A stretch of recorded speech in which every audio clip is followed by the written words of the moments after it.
ओम श्री गणेशाय नमः। श्री दुर्गा सप्तशती का शुभ आरंभ। चौथा अध्याय। इंद्र आदि देवताओं द्वारा देवी की स्तुति का वर्णन। जय माता दी। ध्यान।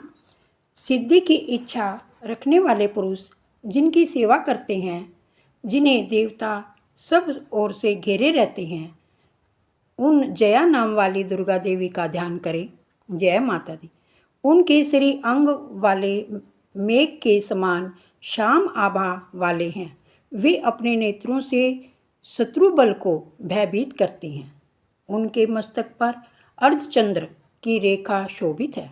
वे अपने हाथों में शंख चक्र, कृपाण और त्रिशूल धारण किए हुए हैं। सिंह के कंधे पर चढ़ी हुई 3 नेत्रों वाली वे देवी अपने तेज से तीनों लोकों को व्याप्त कर रही हैं। जय माता दी। ऋषि कहते हैं, देवी के हाथ से अत्यंत पराक्रमी दुष्ट महिषासुर तथा उसकी दैत्य सेना नष्ट हो जाने पर इंद्र आदि देवता प्रणाम की मुद्रा में गर्दन और कंधे झुकाकर उन भगवती दुर्गा की स्तुति करने लगे। उस समय अत्यंत हर्ष के कारण उनके अंगों में रोमांच हो आया था। देवता बोले, संपूर्ण देवताओं की शक्ति का समूह ही जिनका स्वरूप है, जिन देवी ने अपनी शक्ति द्वारा संपूर्ण जगत को व्याप्त किया हुआ है। जय माता दी। महर्षियों तथा समस्त देवताओं की पूजनीय उन जगदम्बा को हम भक्तिपूर्वक प्रणाम करते हैं। वे हम लोगों का कल्याण करें। जिनके अनुपम प्रभाव एवं बल का भगवान शेषनाग, ब्रह्मा तथा महादेव जी भी वर्णन करने में असमर्थ हैं, वे भगवती चंडिका संपूर्ण जगत का पालन एवं अशुभ भय का नाश करने का विचार करें। जो पुण्य आत्माओं के यहाँ स्वयं ही लक्ष्मी रूप से, पापियों के यहाँ दरिद्रता रूप से, शुद्ध अंतःकरण वाले पुरुषों के हृदय में बुद्धि रूप से, सत्पुरुषों में श्रद्धा रूप से तथा कुलीन मनुष्यों में लज्जा रूप से निवास करती हैं, उन भगवती दुर्गा को हम नमस्कार करते हैं। हे देवी, आप संपूर्ण विश्व का पालन कीजिए। देवी, आपके इस अचिंत्य रूप असुरों का नाश करने वाले पराक्रमी तथा समस्त देवताओं और दैत्यों के सामने युद्ध में प्रकट हुए अद्भुत चरित्रों का हम किस प्रकार वर्णन करें। आप संपूर्ण जगत की उत्पत्ति का कारण हैं। यद्यपि आप में सतोगुण, रजोगुण तथा तमोगुण ये तीनों गुण मौजूद हैं, फिर भी आप दोषों के साथ आपका संसर्ग नहीं जान पड़ता। भगवान विष्णु और महादेव जी आदि देवता भी आपका पार नहीं पा सकते। आप ही सबका आश्रय हैं। यह संपूर्ण संसार आपके अंशभूत हैं, क्योंकि आप ही सबकी आदिभूत, अव्याकृता और प्राक प्रकृति हैं। हे देवी, संपूर्ण योगों में जिसके उच्चारण से देवता तृप्ति प्राप्त करते हैं, जय माता दी, वह स्वाहा आप ही हैं। इसके अतिरिक्त पितरों की तृप्ति का कारण होने से आपको स्वधा भी कहा जाता है। देवी मोक्ष की प्राप्ति का साधन है, अचिंत्य महाव्रत स्वरूप है, समस्त दोषों से रहित जितेंद्रिय तत्वों की ही सार वस्तु मानने वाले तथा मोक्ष की कामना रखने वाले मुनिजन जिनका अभ्यास करते हैं, वह भगवती पराविद्या आप ही हैं। आप शब्द स्वरूपा हैं। अत्यंत निर्मल ऋग्वेद, यजुर्वेद तथा उद्गीत के मनोरथ पदों के पाठ से युक्त सामवेद का आधार भी आप ही हैं। आप देवी त्रयी, तीनों वेद और 6 ऐश्वर्यों से युक्त भगवती हैं। इस संसार की उत्पत्ति एवं पालन के लिए आप ही खेती एवं आजीविका के रूप से प्रकट हुई हैं। आप संपूर्ण जगत की पीड़ा को नाश करने वाली हैं। हे देवी, जिससे समस्त शास्त्रों के सार का ज्ञान होता है, वह मेधा शक्ति आप ही हैं। इस दुर्गम भवसागर से पार करने वाली नौका रूप दुर्गा देवी भी आप ही हैं।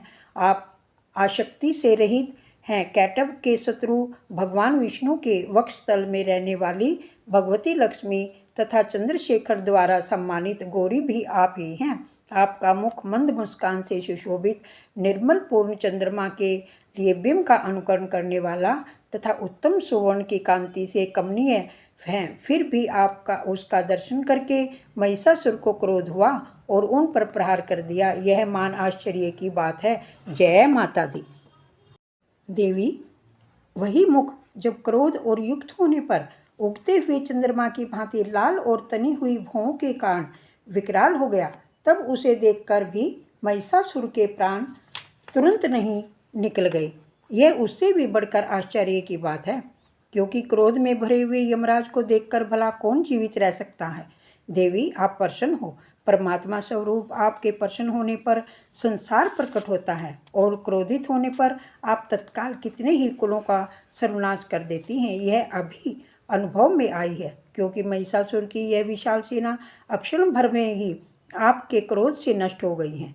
सर्वदा अभ्युदय प्रदान करने वाली देवी, आप जिन पर प्रसन्न होती हैं वे ही देश में मान सम्मान पाते हैं। उन्हीं को धन और ऐश्वर्य प्राप्त होता है। उनका धर्म कभी स्थिर नहीं होता। वे ही अपने स्वस्थ स्त्री तथा पुरुष सेवकों के साथ धन्य माने जाते हैं। देवी, आपकी कृपा होने पर ही पुण्य आत्मा पुरुष प्रतिदिन श्रद्धापूर्वक सब प्रकार के धर्म कर्म करता है तथा उन्हीं के कारण स्वर्ग लोक को पाता है। इस प्रकार निश्चय ही आप तीनों लोकों में मनवांछित फल देने वाली हैं। माँ दुर्गे, स्मरण किए जाने पर आप सब प्राणियों का भय हर लेती हैं और स्वस्थ पुरुषों द्वारा चिंतन करने पर उन्हें परम कल्याणमयी बुद्धि प्रदान करती हैं। दुख, दरिद्र और भय हरने वाली हैं। बोल जय माता दी।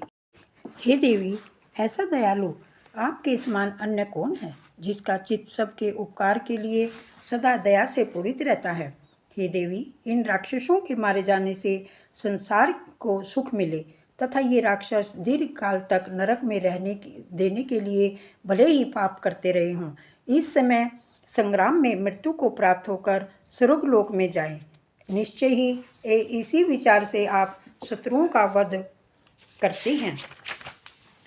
आप शत्रुओं पर शस्त्रों का प्रहार क्यों करती हैं? समस्त शत्रुओं को दृष्टिपात मात्र से ही भस्मसात क्यों नहीं कर देती? इसमें एक रहस्य है। ये शत्रु भी हमारे शस्त्रों से पवित्र होकर उत्तम लोक में जाएं। इस प्रकार उनके प्रति भी आपका विचार अत्यंत उत्तम रहता है। आपके खड्ग के तेजपुंज की भयंकर चमक और त्रिशूल के अग्रभाग की घनीभूत प्रभा से चौंधियाकर असुरों की आंखें फूट नहीं गई। उसका कारण भी यही है कि वे मनोहर किरणों से युक्त चंद्रमा के समान आनंद देने वाले आपके सुंदर मुख का दर्शन करते हैं। जय माता दी। देवी, आपका शील स्वभाव दुराचारियों के बुरे वर्ताव को दूर करने वाला है। साथ ही आपका यह रूप ऐसा है जो कभी चिंतन में नहीं आ सकता और न ही इसकी तुलना दूसरों से हो सकती है। आपका बल पराक्रम उन असुरों को भी नष्ट करने वाला है जो कभी देवताओं के पराक्रम को नष्ट कर चुके थे। जय माता दी। इस प्रकार आपने शत्रुओं पर भी अपनी दया ही प्रकट की है। वरदायिनी देवी, आपके इस पराक्रम की तुलना किसके साथ हो सकती है? शत्रुओं को भय देने वाला एवं ऐसा अत्यंत मनोहर रूप आपके अतिरिक्त और कहाँ है? हृदय में कृपा और युद्ध में निष्ठुरता, ये दोनों बातें तीनों लोकों के भीतर केवल आप में ही देखी गई हैं। हे माता, आपने शत्रुओं का विनाश करके संपूर्ण तीनों लोकों की रक्षा की है। आपने शत्रुओं को युद्ध भूमि में मारकर स्वर्ग में पहुंचाया है तथा उन्मत्त दैत्यों से उत्पन्न हम लोगों का भय भी दूर कर दिया है। जय माता दी। हे देवी, आपको हमारा नमस्कार है। देवी, आप शूल से हमारी रक्षा करें, जगद्धात्री खड्ग से हमारी रक्षा करें, घंटा की ध्वनि और धनुष के टंकार से भी आप हम लोगों की रक्षा करें। हे चंडी के पूर्व, पश्चिम और दक्षिण दिशा में आप हमारी रक्षा करें। हे ईश्वरी, आपने त्रिशूल को घुमाकर आप उत्तर दिशा में भी हमारी रक्षा करें। तीनों लोकों में आपके परम सुंदर एवं अत्यंत भयंकर रूप विचरते रहते हैं, उनसे भी आप हमारी तथा इस पृथ्वी की रक्षा करें। हे अंबिके, आपके कर कमलों में शोभा देने वाले खड्ग, शूल और गदा आदि जो भी अस्त्र हों, उन सब द्वारा आप सब ओर से हमारी रक्षा करें। ऋषि बोले, इस प्रकार देवताओं ने जगदम्बा की स्तुति और नंदनवन के दिव्य पुष्पों तथा गंधक, चंदन आदि द्वारा उनका पूजन किया। फिर सब ने मिलकर जब भक्तिपूर्वक दिव्य धूपों की सुगंध निवेदन करके प्रणाम किया, तब देवी ने प्रसन्न होकर देवताओं से कहा, हे देवताओं, अपनी अभिलाषा के अनुसार आप सब हमसे वर मांगो। देवता बोले, हे भगवती, आपने हमारी सब इच्छा पूर्ण कर दी है, अब कुछ भी कामना शेष नहीं है। क्योंकि हमारा शत्रु यह महिषासुर मारा गया। महेश्वरी, इतने पर भी यदि आप हमें वर देना चाहती हैं तो हम जब जब आपका स्मरण करें तब तब आप हमें दर्शन देकर और लोगों के महान संकट दूर कर दिया करें। जय माता दी। हे अंबिके, इन स्तोत्रों द्वारा जो मनुष्य आपकी स्तुति करे उसे धन, स्त्री, ऐश्वर्य देने के साथ साथ उसकी धन संपत्ति आदि बढ़ाने के लिए सदा हम पर प्रसन्न रहें। ऋषि कहते हैं, हे राजन, जब देवताओं ने अपने तथा संसार के कल्याण के लिए भद्रकाली देवी को प्रसन्न किया तब तथास्तु कहकर वहीं अंतर्ध्यान हो गई। हे भूपाल, इस प्रकार पूर्व काल में तीनों लोकों के हित के लिए देवताओं के शरीर से देवी जिस प्रकार प्रकट हुई थी वह सब कथा मैंने कह सुनाई। अब पुनः देवताओं का उपकार करने वाली वे देवी शुंभ और निशुंभ तथा अन्य असुरों को मारने एवं लोगों का रक्षा करने के लिए गौरी देवी के शरीर से जिस प्रकार प्रकट हुई थी वह सब कथा मुझसे सुनो, मैं यथावत उसका वर्णन करता हूँ। जय माता दी। चौथा अध्याय संपूर्ण हुआ। जय माता दी।